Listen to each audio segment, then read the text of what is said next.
टॅक्सीपेक्षा विमान प्रवास स्वस्त होणार आहे।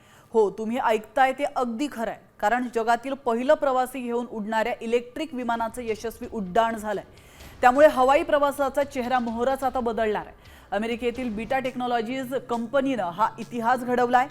तर त्यांच्या एलियास CX-300 या पूर्णपणे इलेक्ट्रिक प्रवासी विमानानं नुकतंच 130 किलोमीटरचं अंतर पार केलंय, ते देखील अवघ्या 700 रुपयांमध्ये।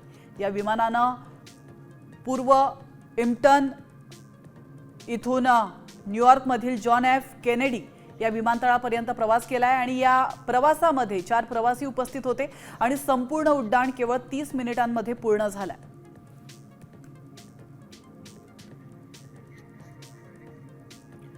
तर आपण पाहतोय टॅक्सीपेक्षा विमान प्रवास आता स्वस्त होणार आहे, कारण 130